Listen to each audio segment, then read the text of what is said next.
My earliest memories are of living with Master. According to her, she saved me from certain people of ill repute. My birth parents had left me behind some time before that. What a heavy beginning for a life story. Master was a fascinating individual, if inexperienced in the ways of raising children. My first ever toy was a short sword. Although I suppose it wasn't so much a toy as something Master removed from her waist and handed to a noisy child in need of distraction. Oh, wait, so she handed an actual sword to a child? Isn't that dangerous? Did you hurt yourself? Of course I did. I cut my palm and bled quite a lot. But Master was not concerned. She just stood there and casually lectured me about it.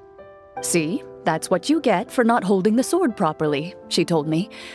She then crouched down next to me and said, "Give me your hand. I'll teach you to bandage this wound. After that, it's time to learn how to truly hold a blade." Excuse me for asking this, Clorinde, but how old were you exactly when all this happened? Probably around, 3, give or take. 3? Isn't that when most kids are still struggling to hold a fork? As I said, Master was rather inexperienced in the ways of raising children. She believed trial and error was the best way to teach a child what they're capable of. I'm not so sure this is a question of experience. I didn't see anything wrong with her ways at the time. And anyway, children don't get to choose how they're raised. Oh, she did bring me back a pet from Liyue once. It was a Geovishap hatchling. A Geovishap hatchling? For a pet? That seems even more dangerous. What she said was this: "Make sure to get along, you two. If you really can't agree on something, just settle it with a fight. Whoever loses is the real pet." And how old were you when this happened? 5. Well, did you win? No, I lost. So you're saying you actually became the Geovishap's pet? Yes, but only for a week. By the end of that week, I defeated it in combat, and we've shared a cordial relationship ever since.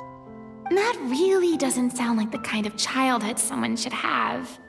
Later on, I gradually understood that Master most likely didn't know any other way to raise a child. She was a marechaussee hunter, but I never heard her bring up her own parents. Thanks to her, I learned how to navigate the forest by the age of 6, and could hunt monsters in the wild by myself the year after that. Even though the training she subjected me to was strict, she always made sure to take me traveling when she had the time. We met many of her friends during those days. That was also how I met Mr. Callis and his family. I still remember the first time we met. You were too scared to join our picnic and hid behind Ms. Petronia the whole time. I still hadn't really met many children my age at that time, so I didn't know how to interact with others. After that, though, you started coming over a lot. You loved challenging people to shooting competitions, remember? I don't think many members of the Spina ever beat you in one of those. I had a lot of fun during those days. I enjoyed them too. Oh, do you remember that one time we went exploring around the Spina together? We overheard Papa call your master Fontaine's Protector of Justice. We tried to pretend like we never heard anything, but you nearly let it slip that one time.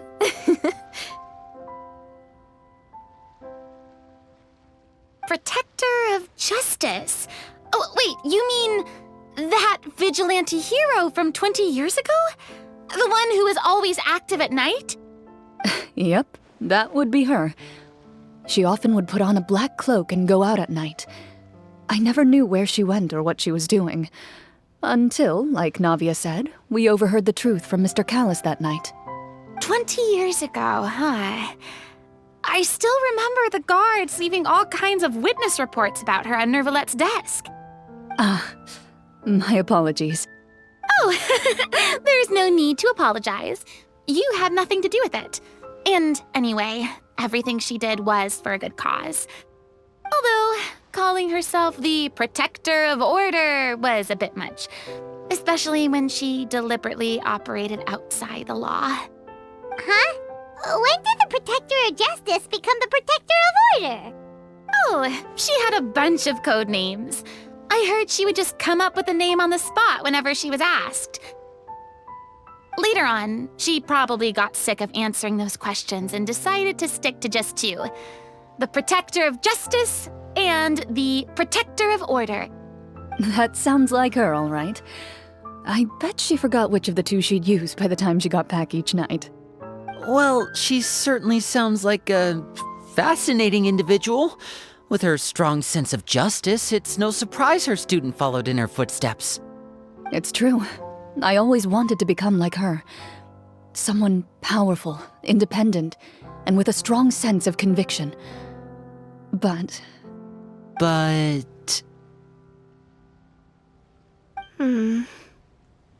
She suddenly disappeared the night I turned 10 years old. Disappeared? What happened? I have no idea. She didn't even leave a note. I was never able to find out where she went. That night, I was celebrating my birthday at Navia's house, but Master never came to pick me up. When I returned home on my own, it was to an empty house. When she still didn't appear after a few days, I went to Mr. Callus's house to ask about her whereabouts, but he only shook his head. Papa probably didn't know either.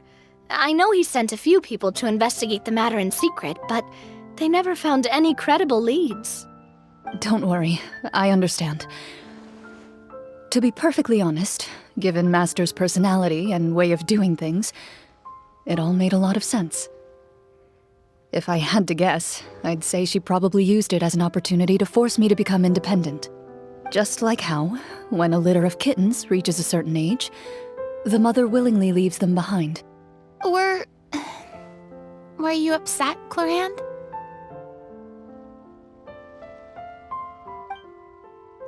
I was at first, but not anymore.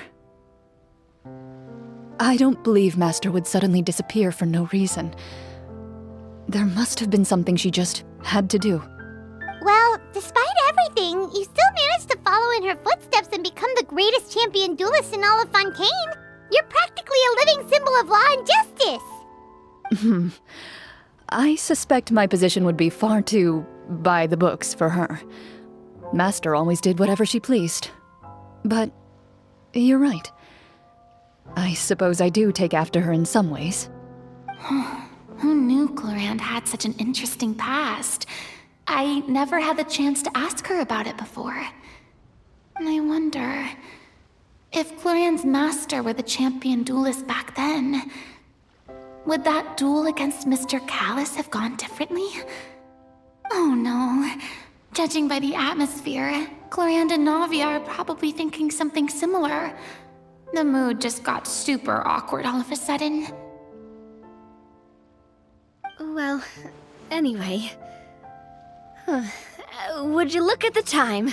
It's getting dark, so we should probably call it a day for real this time. If we keep talking like this, we really will be here all night. I had a great time today, Miss Clorinde. Thank you for being our GM. Anytime. The script was good, but I've got to say, your childhood stories were even better. Hey, you should tell us more about that fight against the Geo-Bishop sometime. Maybe your master was onto something. You could be right.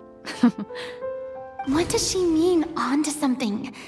I certainly don't know any 5-year-olds who want to fight a bishop in their spare time. Guess I'll head back as well. I need to save my energy if I want to continue enjoying the story tomorrow. You're that excited to hear about my fight with the bishop? I was talking about the script